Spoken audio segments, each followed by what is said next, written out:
ते खरं आहे.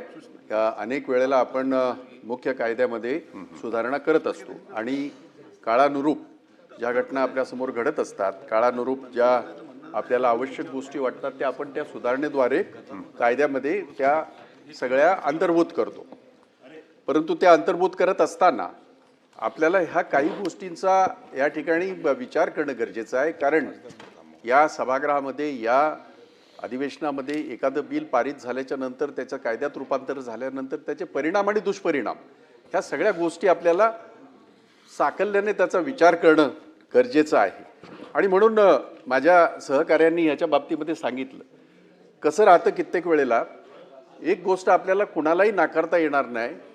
आपले जेवढे कायदे आहेत, जेवढ्या कायद्यांची तरतूद आहे, घटनेच्या चौकटीच्या बाहेर जाऊन आपल्याला ह्या कायद्यांमध्ये कसलेही बदल करता येत नाहीत. दुर्दैवाने देशभरामध्ये आणि आता राज्यामध्ये असं लक्षात येतंय की घटनेला हात लावता येत नाही. घटना घ्यायची आणि अशी डोक्याला लावायची आणि घटनेबद्दल प्रेम दाखवायचं. घटना डोक्याला लावून कपाळाला लावून समजत नाही. आतमध्ये भेजात असायला लागते, आचरणात आणावे लागते. आणि देशाची घटना ही 140 करोड जनतेचं ते अस्तित्व आहे. आता त्या अस्तित्वाला जर तुम्ही आव्हान देत असाल आणि त्याच्या परिणाम आणि दुष्परिणामाची जर आपण विचार केला, इथे काही गोष्टींची चर्चा झाली, मी त्याचा अवास्तव काहीतरी हे करणार नाही. परंतु आज जेवढे प्रश्न आपण प्रत्येक याच्यामध्ये अधिवेशनामध्ये आपण जे उचलतो किंवा आपण जे प्रश्नांचं हे बघितलं तर गाभा बघितलात तर त्यातले 60 ते 70% पोलिसांच्या विरोधात असतात. ही वस्तुस्थिती आहे. आता असलेल्या अधिकारांच्या चौकटीत राहून हे सगळं होतंय. आणि मग आता अधिकचे अधिकार जेव्हा तुम्ही देणार आहात तेव्हा काय होणार आहे? आणि सगळ्यात महत्वाचं काय, ही गोष्ट घटनेतल्या तरतुदीमध्ये, घटनेतल्या चौकटीमध्ये आहे का? हा जरी त्याचा तपास करणं न्याय व्यवस्थेचं जरी काम असलं तरी एक नागरिक म्हणून माझे अधिकार जे आहेत घटनेने मला दिलेले, त्या घटनेचे अधिकार तुम्हाला डायरेक्ट काढता येत नाहीत. म्हणून हे असे काहीतरी प्रकार तुम्ही करत आहात का अशी शंका मनामध्ये आणि असा संशय मनामध्ये येतो. आपल्याला माहिती आहे एक आपला सर्रास कायदा आहे ज्याच्या बाबतीमध्ये मला मोठं आश्चर्य वाटतंय, म्हणजे सगळ्यांनाच आश्चर्य वाटतंय ते की 24 तासामध्ये आपल्याला दंडाधिकाऱ्यासमोर हजर करावं. कारण काय? काय कारण असेल? काय कारण असेल? काहीतरी कारण आहे ना त्याच्या मागे. FIRचा अर्थच मुळात फर्स्ट इन्फॉर्मेशन रिपोर्ट. त्यात बदल करता येतो. काय नवीन काय? बरं, तुमचे वरिष्ठ बसलेत ना, एखाद्या गुन्ह्याची व्याप्ती, एखाद्या गुन्ह्याचं स्वरूप यानुरूप त्याच्यात तुम्हाला मिळतातच. म्हणजे आज ब्लँकेट तुम्ही जी ऑर्डर मागताय, 24 तासाचं जे तुम्ही, 14 दिवसाचं जे तुम्ही, म्हणजे 2 हप्त्याचं तुम्ही 6 याचं करताय. आता हे 2 हप्ते सुद्धा काय असं नाही आहे की तो काय असा वय नाही की आता 15वा दिवस झाला आता तुमच्या हातात काढलं नाही ना. गुन्ह्याचं स्वरूप बघून एखाद्या गुन्हेगाराचा हिस्ट्री, त्याला हिस्ट्री शीटर म्हणतो आपण, त्यांचं हे बघून ते मिळतं आणि न्यायालय सुद्धा देतं. आणि त्यामुळे या सगळ्या गोष्टी ज्या आहेत ह्या नक्की आपण काय करायला निघालो. आणि आज तुम्ही आपण इकडे बाकाच्या त्या बाजूला या बाजूला जात राहू, परंतु आपल्या पुरता मर्यादित हा विषय नाही. आत्तापर्यंत जेवढे तारांकित प्रश्न येतात आहेत, लक्षवेधी येतात आहेत, त्याच्यामध्ये मी म्हणाल्याप्रमाणे 70 ते 75% पोलिसांनी केलेला चुकीचा तपास किंवा चुकीच्या घेतलेल्या हे याचाच त्याच्यामध्ये उल्लेख असतो. मग आता तुम्ही हे नक्की काय करणार आहात? आणि म्हणून या याच्यामध्ये 30 दिवसाचा जो काय इथे हे केलेला आहे 6 हप्त्याचा, तो अतिशय अन्यायकारक आहे. आणि त्याची अजिबात आम्हाला तरी अस्तित्वात असलेल्या कायद्यानुसार अनेक गोष्टी आहेत, त्यामुळे अस्तित्वात असलेला कायदा तोकडा पडत असेल तर मग त्याच्यामध्ये बदल मान्य आहे. परंतु अशा पद्धतीने आपण जर पूर्णतः मुभा जर यांना देत असाल पोलिसांना तर ती अयोग्य राहील. त्यामुळे आमचा याला विरोध राहणार आहे. सभापती महोदय, इथे ज्याचा अनिल परवानी जसं सांगितलं, आम्ही भोगलं ना हो तुमच्या सरकारच्या वेळेला 1995 ते 1999. हा ती नाहीये. मला स्वतःला दादा काय कारण, गेट मिटिंग घेतली नाही. गेट मिटिंगवर आमची युनियन आहे इथे, भाई जगतापने गेट मिटिंग टाकला. किती वेळा टाकला मला? 1995 ते 1999 36 वेळा. 36 गुन्हे माझ्यावर होते. आमचं सरकार आल्यावर मी ते गुन्हे काढून घेतले नाहीत. मी स्वतः कोर्टामध्ये गेलो आणि तिथे उभं राहून सगळे गुन्हे, नाहीतर ही पद्धत असते ना बरेच वेळेला की आता आपलं सरकार आलं काढून घ्या. मी नाही केलं. मी न्यायालयाचा सन्मान करून आपल्या न्यायालयावर पूर्ण विश्वास ठेवून, कारण त्या चुकीचेच होते हे मलाही माहित होतं. आता उद्या जर असं झालं की आता भाई जगताप ह्या सभागृहामध्ये खूपच बोलतोय, 56 इंच काय बोलतोय, आणखीन काय बोलतोय, टाकात. भाई जगताप हा महत्वाचा नाही त्याच्यातला, की ह्याचा दुरुपयोग नाही होऊ शकत असं आपण छातीटोकपणे सांगू शकतो, तर त्याचं उत्तर नाही असं आहे. आणि म्हणून पोलीस उद्या हुकमाचे ताबेदार होणार. ते एखाद्या मंत्र्याला, एखाद्या मुख्यमंत्र्याला, एखाद्या जो हे आहे प्रमुख आहे त्याला जर उद्या असं वाटलं की या माणसाला आपल्याला त्रास द्यायचा आहे, या माणसाचा आपला आवाज बंद करायचा, करू शकतो. आजच होतोय. मग यामध्ये अशा पद्धतीने जर आपण त्यांना जर मुभा दिली तर ती अयोग्य राहणार आहे. हे आम्हाला मुद्दाम इथे सांगावंसं वाटेल.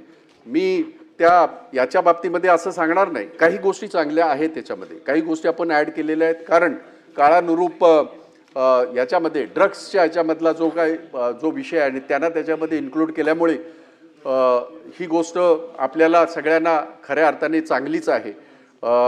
आणखीन जो पुराव्याच्या बाबतीमध्ये डिजिटल आज सगळं जग चाललंय, त्याचा गैरवापरच जास्त पाहायला मिळतोय आपल्याला एआयच्या माध्यमातून. विशेषतः आज सोशल मीडियावर आपण दररोज काही ना काहीतरी वेगळं पाहत असतो.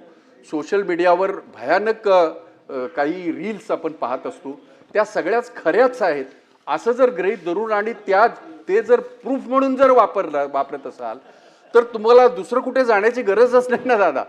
पोलिसांच्या आज जो कक्ष आहे त्याला जर आपण सूचना दिल्यात की ही 10 माणसं आहेत, ह्यांच्या विरोधामध्ये हे अमुक तयार करा, म्हणजे यायचं रील तुम्हीच तयार करणार. तुमची यंत्रणा तर लागलेलीच आहे, तुमची काय आमची सुद्धा, सगळ्यांची, प्रत्येकाची. आपल्या सोशल मीडियावर आपण आपली प्रत्येकाची यंत्रणा आहे. त्यांना सांगायचं की रील तयार करा, तेच ते पोलिसांना द्यायचे आणि त्याच्या आधारावर तुम्ही जर उद्या त्याचा जर वापर प्रूफ म्हणून तो जर हे करत असाल तर तो कसा चालेल. आजही जगभरामध्ये आपण जगाच्या खूप मागं आहोत, परंतु जगभरामध्ये आजही प्रश्नचिन्ह आहे. एआयने तयार केलेले जे काही अशा प्रकारचे जे आहेत ते योग्य मानायचे की नाही. असं जर नसेल तर मी धाडसाने सांगेन एप्स्टीन फाईल खऱ्या आहेत.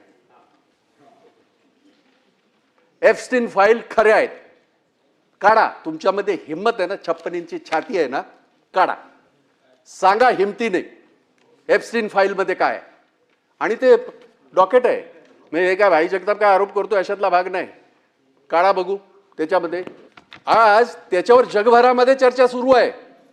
काय सुरू आहे? युद्ध झालं, एप्स्टीन फाईल मागे गेल्या, आता परत त्या जेव्हा यायला लागल्या परत एकदा त्याच्यावर चर्चा सुरू आहे.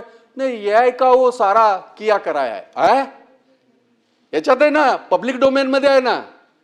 मग आपण नक्की काय करायला निघालोय याचा मात्र विचार करणं गरजेचं आहे. आणि म्हणून हा प्रश्न फक्त आपल्यापुरता मर्यादित नाही, 2 सभागृहातल्या सदस्यांपुरता मर्यादित नाही. हा प्रश्न भविष्यातल्या राजकारणाच्या एका वेगळ्या दिशेने जाण्याच्या दृष्टीने सुद्धा महत्वाचा आहे आणि पर्यायाने नागरिकांना कुठेतरी वेठीस धरण्याच्या दृष्टीने सुद्धा आहे. लोकांना पोलीस स्टेशन माहीत नसतं, गांगरले जातात चांगले म्हणजे वकील डॉक्टर जे आपल्याला सगळ्यांना हे करतात ते बिचारे तिथे गेल्यावर हातपाय गाळून बसतात. कित्येक वेळेला आपण कित्येक वेळेला फोन करतो, अरे ते डॉक्टर आहेत जरा त्यांच्याकडे. बरं तिथे गेल्याच्या नंतर ते शिपाई सुद्धा दंड, बस तिकडे. अरे आता हे असं जर तुम्ही काय त्यांच्या हातामध्ये जर तुम्ही जर दिलं तर ते किती हे पडेल सर्वसामान्यांच्या दृष्टीने मी म्हणतोय. तुम्ही आम्ही 1000, 1000, 10,000, 20,000 तुम्ही आपण आमदार असू, समजा सगळे मंत्री बिंत्री पकडले तरी समजा 5,000 असतील, 13.5 कोटी येतो, त्यांचं काय करायचं? त्या आदिवासी महिला जेव्हा जाते तिला तर काही कळतच नाही. तिला असं वाटतं की मी म्हणजे एका अशा ह्याच्यामध्ये आहे, आदिवासी मुलगा असेल, त्यांना काय करणार आहेत ह्याच्यामध्ये? म्हणजे त्यांनी त्याला आणायचा, टाकायचा, 30 दिवस बदडायचा आणि मग काय सांगायचं? आत्महत्या केली. किती केसेस अशा आल्या दादा? पोलीस कोठडीमध्ये झालेले मृत्यू जर आपण जास्त नाही, अगदी गेल्या 10 वर्षातले काढा, आपल्या लक्षात येईल पोलिसांच्या मारहाणीमुळे अशा पद्धतीने मृत्यू झालेले आहेत. आणि मग जर ते जर न्यायालयासमोर गेले नाही, न्यायालयासमोर मी अनेक वेळेला बघितलेले आहेत, लोकांनी कपडे काढून उघडे काढून बोळ दाखवले, बघा आम्हाला किती मारलंय. आणि तेव्हा मग न्यायालयाने त्याच्यामध्ये इंटरफेअर करून त्यांना सांगितलेलं आहे की असं तुम्हाला नाही करता येणार.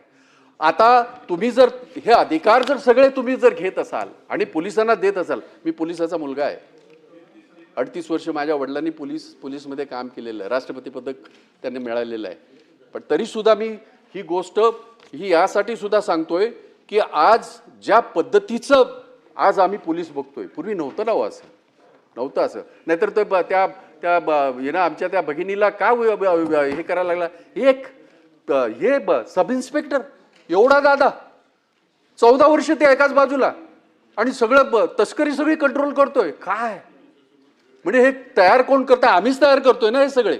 आज सत्तेत आहोत म्हणून तो आपल्याला काही बोलणार नाही, परंतु बाकीच्या लोकांना केवढा त्रास देत असेल तो. आणि म्हणून आपण अशा पद्धतीने कायद्यामध्ये बदल करताना हे सुद्धा गरजेचं आहे की याचा दुरुपयोग होऊ नये. ज्याचा जर सदुपयोग होत असेल, त्याच्याने जर गुन्हा आपल्याला हे करण्यासाठी गुन्ह्याचं हे जाणून घेण्यासाठी किंवा गुन्हा उघडकीस आणण्यासाठी जर त्याचा उपयोग होत असेल तर त्याच्याबद्दल कुणाला नाय असण्याचं काही कारण नाही, कारण गुन्हा शेवटी गुन्हा हा उकळला पाहिजे. एक साधं उदाहरण आणखीन एक सांगतो दादा. विरारमध्ये एक ज्ञानेश्वर मात्रे नाहीत, ज्ञानेश्वर दुसरे मात्रे आहेत ते, त्यांचा हे होतं आपलं नाही हो डान्स बार नाही, मात्रे म्हणालो डान्स बार कसं काय तुम्हाला आठवतं? त्यांची क्वारी होती, क्वारी दादा, त्यांची क्वारी तुम्हाला माहिती असेल हे प्रकरण. क्वारी होती त्यांची आणि 10-12 तिथली गँग त्या क्वारीवर जाऊन त्याचा मर्डर केला त्यांनी. आता हे सगळे हिस्ट्री शीटर आहेत बघा, पोलिसांची किती गंमत आहे ती. हे सगळे हिस्ट्री शीटर आहेत.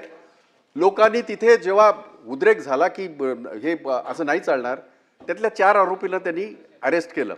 आता उरलेलेच 7-8 आरोपी अजून फरार आहेत. 1 मेला घडलेली मेच्या 5-6 तारखेला घडलेली घटना आहे. आज आपण जुलैमध्ये आहोत आणि ते फरार म्हणून दाखवलेले आहेत. एखाद्या गँगचं नाही मी काही नाव घेतलेलं नाही तुमचं, त्यामुळे तुम्हाला तसं काय तर आहे. आणि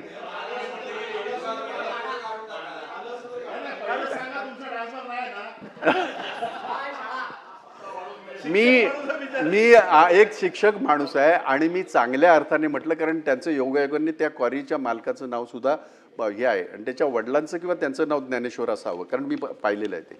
आणि म्हणून मला याच्यातनं हेच आपल्या दृष्टीमध्ये आणून द्यायचं आहे की याचा गैरवापर जास्त होण्याची शक्यता आहे. आणि म्हणून जसं माझ्या अगोदर आमच्या सहकार्याने आपल्याला सांगितलं त्या पद्धतीने आपल्याला विनंती आहे की आपण बदल करून आणत आहात बदलाला.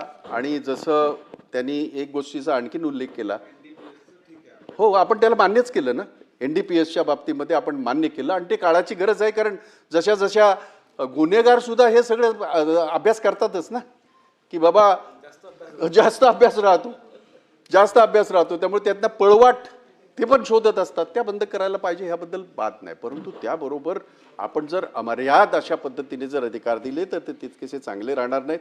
एक गोष्ट खरी आहे, खालचं सभागृह असू द्या किंवा वरचं सभागृह असू द्या, आपली मेजॉरिटी आहे आणि आता हे पण वाढलेलं आहे सगळं. त्यामुळे आम्ही असे कोपऱ्यामध्ये या बाजूला एका बाजूला आलेलो आहोत, पण आवाज नाही दबला जाणार.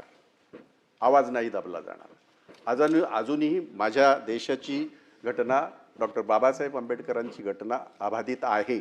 जरी ती दररोज पायामेल्ली त्याची होत असेल, दररोज ते तोडण्याचा प्रयत्न झाला असेल, दररोज काही ना काहीतरी घटनेतली कलमं दुसऱ्या मार्गाने कसं काय करता येईल हे होत असलं तरी सुद्धा आजही ती अबाधित आहे. आणि म्हणून मी आपल्याला नम्रपणे सांगतो की हे जे विधेयक आहे हे संयुक्त चिकित्सा कमिटीकडे जाऊ द्या. आणखीन डिटेल अभ्यास हो. आणि संयुक्त चिकित्सा कमिटीकडे सगळेच असतो आपण काय करतोय, आपण काही गोष्टी आपल्यापुरत्या मर्यादित आपण ठेवलेल्या आहेत. नाही ना, 13.5 कोटीचं आपण बघूया. तुम्ही ने आम्ही एक वेळ आज आमदार आहोत, उद्या माझे आमदार असू किंवा मंत्री असू, माजी मंत्री असू, निदान तुम्हाला ने आम्हाला पोलीस सलाम तरी ठोकतील. ह्या 13.5 कोटी जनतेला नाही ठोकणार हो. त्यांना बदडणार आणि आतमध्ये टाकल्याच्या नंतर 30 दिवस काय बोलायचंच नाही. ते मरूनच बाहेर येईल. तो मरूनच बाहेर येईल हो. त्याला जगण्याचा अधिकारच राहणार नाही. आणि म्हणून माझी विनंती राहील की या माध्यमातून या बिलाच्या संदर्भात मध्ये बोलत असताना की हे बिल हे संयुक्त चिकित्सा कमिटीकडे जावं, जेणेकरून सभागृहाच्या दोन्ही बाजूचे सगळे सदस्य असतील, साधक बाधक चर्चा होऊ द्या आणि योग्य चौकट आपण त्याच्यामध्ये घालूया, योग्य बदल आपण करूया, ज्याचा उपयोग पोलिसांना सुद्धा चांगलं काम करण्यामध्ये होईल आणि ज्याचा उपयोग या राज्याच्या जनतेला सुद्धा त्याचा उपयोग होईल. ही माझी या ठिकाणी आपल्याला विनंती आहे. प्रवीण दरेकर. अतुल थोडं 2च मिनिटं. सभापती महोदय, कायद्यातील तरतुदीचा आधार घेऊन ऑर्केस्ट्राच्या नावाखाली जी अश्लील